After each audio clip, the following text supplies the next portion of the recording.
and welcome to another video. Today's video I'm just going to do an update on a bunch of stuff. I've been working so hard that I haven't really had time to make videos. As little time it takes, it's just a lot. So I have time today because I hurt myself again. I rolled my other ankle this time, and it's not as bad as the other one, but it's still bad. It's still swollen and black and blue and hurts like F and kind of preventing me from sleeping good. And yeah, oh, so wonderful. Yeah, and pretty much all I do for the frickin' pain is the CBD oil stuff and smoke some weed, kinda. Um, then I'm having generator problems. And it's just these champion generators, these dual fuel champion generators. They just don't stay running, right? They constantly need to go to the shop and then their batteries just kind of kill themselves off. Yeah, they're just not. Honestly, I don't even know why they'd build a generator that's really not meant to be used much. Like, that's what the guy straight up said on the phone. He's like, well, normal people don't use their generator, but once a year they just pull it out of the garage. I mean, I'm sitting there listening to this shit like, you literally just build crap just so people can have a fucking generator. It's ridiculous. I have another generator.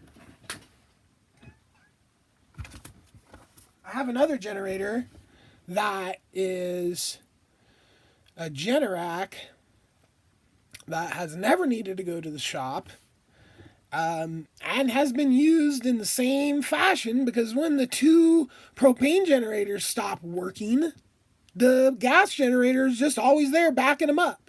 Like, literally, they've sat in the shop for months on end and that sucks because the freaking gas prices versus the propane prices are over double, right?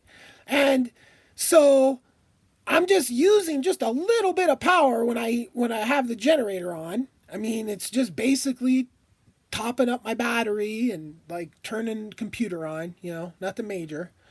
Although I run a generator for power tools currently on the job over there. I run every time I got to pump water, which is every freaking day. So I turn on the gas generator. I literally have parked right on top of my water. I have to put the water from my main tank into a closer tank for hose length reasons, right? So, I mean, it's super inefficient right now.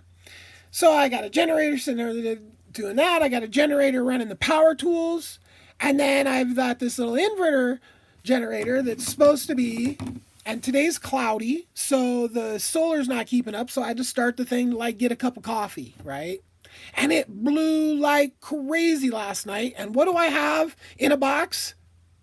A wind generator. So I ordered that and I got it, and I got a really good deal on it. Except for it's just another one of these, massive, few $1,000, couple $1,000 by the time I'm all done. I mean, I'm already in it like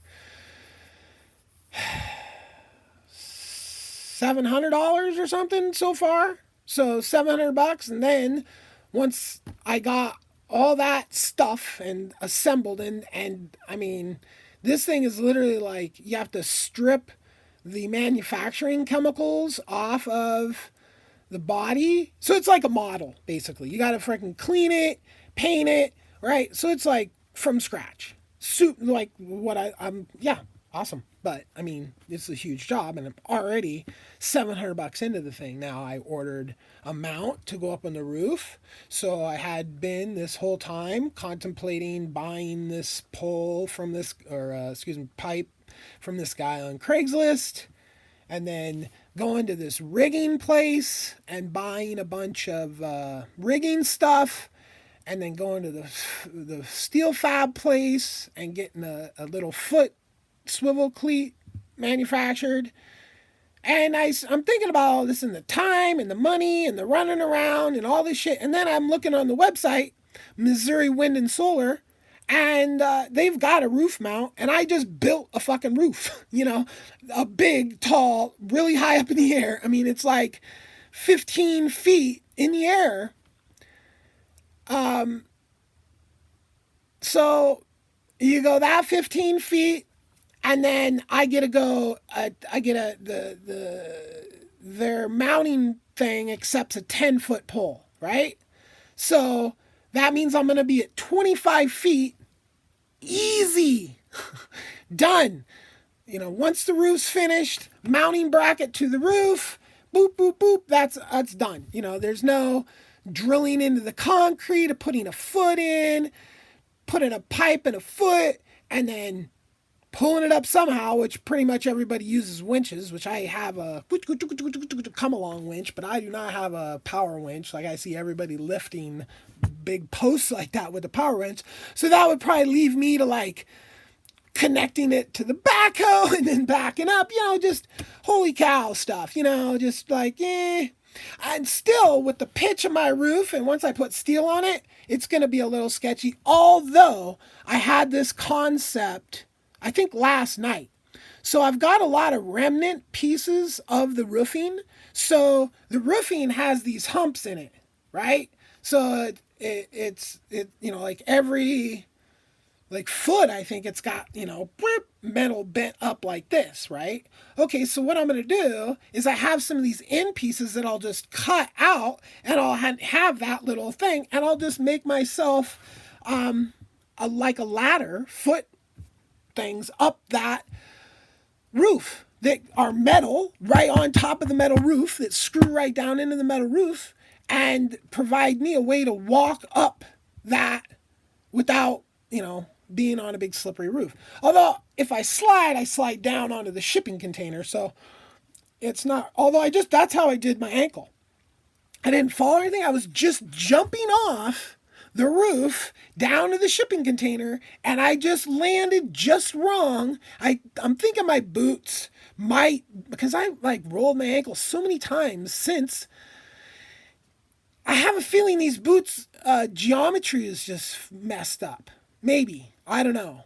But anyway, I just jumped down and bam. And so, yeah, and I hit the ground, hit the thing. But the shipping container roof's kind of spongy, like it flops around. So, that kind of saved me a little bit. But still, entire body just wrecked from this crash. And my elbows are just now getting to where they're not where it wasn't wrecked from that last injury. And honestly, the other ankle still is sore. So I'm a fucking mess, right? And that doesn't even mention my carpal tunnel syndrome that I've had surgeries for already, and those surgeries didn't really work. I wear braces every night. I had a whole malfunction with a new set of braces that killed off. You see it killed this part of my hand because it was too tight all night, and I had a blister for like a month. It was so bad. Yeah, just getting my ass whooped by all these little injuries. So anyway, back to the wind thing, right? So putting the wind thing up on the top. Now, boy, the wind is something complicated. These people at the Missouri Wind and Solar, they're talking about some part that dumps off the extra electricity when your batteries are fully charged, right? And I'm like, wow, that's fucking cool. Because that's basically what I want to be able to figure out how to do is when if I want to add batteries to the system that I currently have, I don't want to put any more in my RV. But if I could charge more batteries that were externally somehow, right? i.e., my batteries are full, the charge controller clicks over and starts sending the juice into this whole other battery bank that I can then tap into another time. Or it starts to heat water. Like I put some sort of tank underneath the RV, and then like just heat that water when the power is, during the winter, right? So like the wind is just blowing, like last night, the wind was blowing crazy and my roof's still up. Although it blew over like my ladder, it blew over some plywood I had stand up. I haven't been over there. I just looked over there and I was like, oh, yeah, sweet, roof's still up. Because it was blowing. If it was, last night was probably about 80 or 90% of the normal burliest wind we get, right? Now the wind generator that I have is a low, that's a low wind generator. Because I just bought it from the guy that I get solar from because he had it and he was just kind of sitting on it, nothing doing with it, right? And we had talked about it so many times that I just felt like I needed to buy it from the guy just to get it out of his hair. And so it has 11 blades. And I think my neighbor's over there has like 5. Yeah, so my neighbor's has 5. The other 2 neighbors have 3. So watching and getting all this information on wind generators, right? The more blades you have, it works in the lower wind, right? But then when it gets to high wind, what does it do? We'll see. Because we have some high wind events, no kidding. I like the idea it's low wind. That means I don't have to worry about trying to put it up on a 60-foot pole or a 30-foot pole or whatever. And honestly, I'm getting like 25 feet super easily, up to 25 feet with the mount that I bought and putting it on the roof. That 25 feet, super easy, super good height, right? Especially when you got, in my situation, 25 feet. The tallest tree on my property is like maybe 15 feet, maybe. And they're these juniper trees, so there's not many and they're spaced all over. Point being, the tallest thing on my property is that roof. When I put the mounting bracket on top, it'll be the wind generator. Now, this wind generator isn't something, I was going to put it on the RV, like literally mount it to the RV. And I'm just like, just another huge project that's, it'd be fun and all that, but shit, man, the resale value of the RV, can I put that on there? So basically, I'm trying to figure out how I can wire all this into the RV system without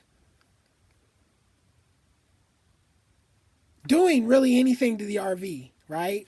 Literally like a plug, right? So that means that I don't want to mount the charge controller. And there's this whole other gizmo, which I was talking about. It diverts the power when the battery's full that, I have to put somewhere.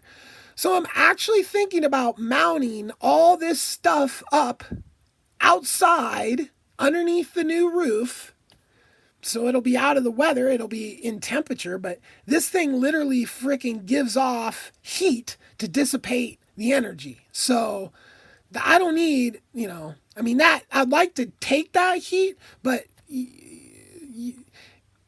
if I had that, then I'd have to deal with that heat in the summertime too. And then just adding a heat source in summertime, right? So I'd put it outside and then run a plug somehow, which, I have the DC power that comes into the RV that I have a little hub already because they sold me too short a wire, right? So I ended up having to put this little bus block or something like that over here. So I'm thinking I might be able to just, find some sort of plug that, and I think the wire that I have to use is like 4 gauge. So a 4 gauge plug, then just tapping so most of my solar system all my solar system is up in there, in this cabinet right here. That little stick is, when it gets hot, I prop that door open sometimes. Although those are grates on there, but just telling you what's up. That's a grate, and there's a grate down there. So everything's up there. Well, I honestly don't have this could shut off now. I honestly don't have enough room up there to put a whole nother charge controller. So I'd have to put it outside of that anyway, right? So if I mounted it like below on the wall or something like that, but then whatever I mount it with is gonna, because I'm not gonna include this when I sell this RV. So, right? So basically that's my concept now. Now, whether I'm gonna be able to pull that off, I mean, I pretty much have to. I have to, I might lose a lot of my power because I have to run like this long run to get a plug without, penetrating the RV. Because I already have places that I've gone through. Like I went through the ceiling to run the solar panel wire. Well, I don't need to go through the ceiling again because I could come up through the bottom where I drilled through to get I have external power that runs off. Oh, it's freaking raining. Oh, good call, freaking app. No, yeah, never said it was going to rain. Anyway, it's not really raining, it's sprinkling. Anyway, so if I mount all this up out, run a cord, I might lose a little bit from the length of the cord, but in the long run, at least I won't have to destroy or add any, through ports into the RV or mount something that's going to get hella hot during the summer, So that's going to be a fun project. And then my roof, I have to check it, but by just looking at it, I think I just inadvertently made it perfect for solar panels. Like, I think that little mini roof is perfectly angled. It's probably a couple degrees off of the perfect south, pointing exactly south. I don't think I aimed those shipping containers perfectly south. I might have, though. I'm not sure. I haven't checked it because my compass is in my phone and I never take my phone out there, which is a horrible idea because if I would have fucking broke my leg on top of the shipping container the other day, what the fuck would I have been able to do up there? I would have just had to scream, help me, help my neighbors. I'm sure they can although my generator is running, so they might not have been able to hear me. I might have just died. Compound fracture. Anyway, I should take my phone with me and then I could do all kinds of stuff. But anyway, I hate dragging that thing around. It burns. Literally can feel the radiation coming off of it. So, yep. So check the angle on that roof and I might just coat that thing with solar panels too. I mean, because here's the thing, when you're talking about solar panels, you got to mount them on something, right? And that's an expense. Like, unfortunately, I just bought that fucking piece of shit. That tracker was $450 and stopped working after like 2 weeks.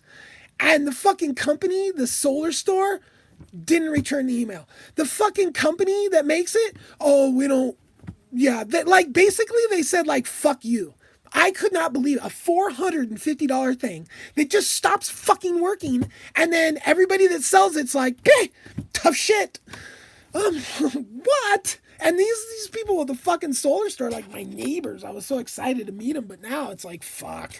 They're just more fucking, people that are more capitalist than quality people, right? So you have people that take care of the bullshit they sell, and you have people that just are like, fuck you, I got my money. I don't really give a fuck. You probably weren't going to buy much more from me anyway. I don't know. Fucking people, though. So, yeah, that stupid fucking solar panel. Now, or solar tracker. Now, this is a total conspiracy theory, but there is one other thing. So that there might not be one thing wrong with there. Somebody might have, in the middle of the fucking night, gone out and fucked with that thing because there's buttons on it where you could fuck with it. So, and honestly, it failed that one night, which basically it just didn't return. I made a whole video about it. It didn't return to home. And then I woke up to fucking, alarms, battery alarms, fucking beep, beep, beep, beep, beep. Your battery's dead. Like, whoa. So dead that the sun was up and it wasn't even charging. The battery was dead. The battery was at fucking zero. Zero. Yeah, lithium ion batteries at fucking zero.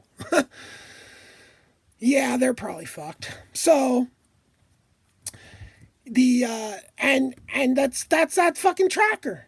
You know, it didn't return to home in the middle of the fucking night, and bam. Now it doesn't pull that much fucking power. So the fact that the battery was dead, you know, because I went to bed, and when I go to bed, the battery's at fucking what, you know. Here's the thing: this app has been telling me my battery's at 100% when it's at 13.2 volts, right? This app has been fucking lying to me the whole time, right? So when I talked to this guy a year later, he said 12.8 is zero and like 14.4. I've never seen it that high because the app has always told me, right? 1320 was the top. And then, like, you know, so I was always running that thing down low all the time. Like when I first moved out here, I would just run the batteries all, so the sun would go down and I would just use the batteries, and then when the battery would finally get down to like 40 or 50%, then I'd turn on the generator and just leave the generator on all night long, right? That's how I started doing it. Well, now, as soon as the sun goes down, I turn on the generator and I keep the battery charged up until I go to bed. And I turn everything off pretty much. I mean, the furnace is on. And, you know, there's a few other little things on. But there's nothing that, why, and it worked perfectly for the first 2 weeks, right? So, I don't know. Literally, someone could have, now, boy, the timing on that, though, is uber suspicious. Like, the one day that the battery's fucking hella dead is the day that they go out there and spin it. Yeah, that's why I'm not too saying. But it is a possibility. There could have been somebody who fucks with it. That's the only real two options, is that it fucked up or somebody fucked with it. You know? Yeah. Anyway, so pretty frustrating deal. That was $450. I literally could have bought for another $150. I could have just bought 3 panels or 2 more panels and pointed them in each direction and had effectively all the same tracking and everything. And actually, bonus, as the sun passes by the 2, generally you'll get a little bonus. You know, it'll be wide on one and a little on the other, so you'll be higher, right? Anyway, I'm gonna play like that thing was fucked with, though. So basically, I unplugged it and just pointed it in one direction, got another wire so my other solar panel would work in conjunction with it, in parallel, excuse me. And so, but once I move and I move that thing to a location where somebody couldn't fuck with it, then I'm going to plug it back in and see if I can't get it to just continue to work. Because if I do plug it in and then all of a sudden fucking it works and continues to work, then it almost leaves me no other fucking decision other than like somebody fucked with it. Like how, you know, I don't know. Unless maybe, yeah, I don't know. Unless it doesn't return to home until fucking like first thing in the morning. In other words, it goes all the way there and then sits there all fucking night and then waits all the way until the morning before it goes back. I don't know. I never really watched it. But if that's the way it did it and the battery died or the battery got too low before, but it hadn't even moved at all. I mean, it was still 100% pointed that way. So it didn't even like get on its way and then die or whatever. I don't know. But the bottom line is, fucking solar tracking, the guy that sells me the solar shit, he's like anti-solar tracking. He's just buy more panels. Literally, that's what he says. And then, you know, of course, I think it's the greatest thing because I just have to buy one, and where am I going to mount them all? And it's going to be fun to have a tracker and blah, blah, blah. And anyway, I might just stick that thing up on the roof too. Yeah. freaking, and then watch it just work all the time. So, yeah, and the roof is going together freaking awesome. I'm super excited about it. This injury is very depressing because I would already be a lot further ahead.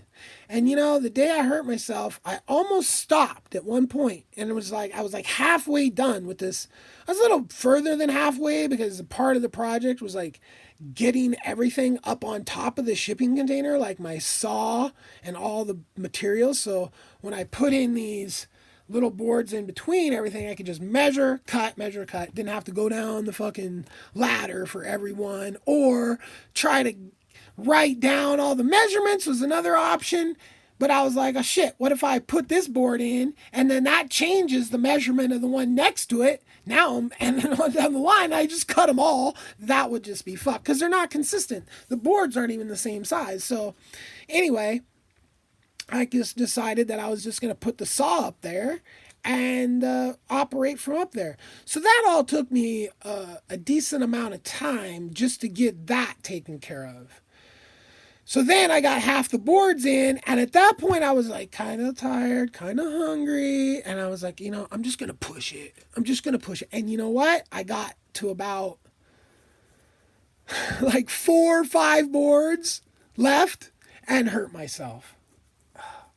So if I just had taken off the time, then I wouldn't be hurt. And so overall, I would have been a lot farther forward.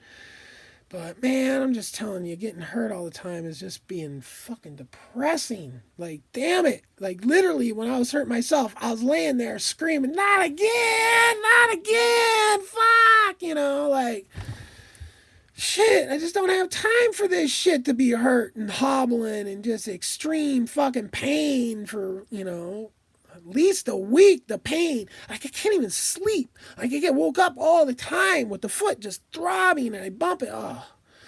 Anyway, this has become a rambling video, but I haven't put out a video in a while. And this pretty much covers everything that's been going on. So, have a great day. Peace.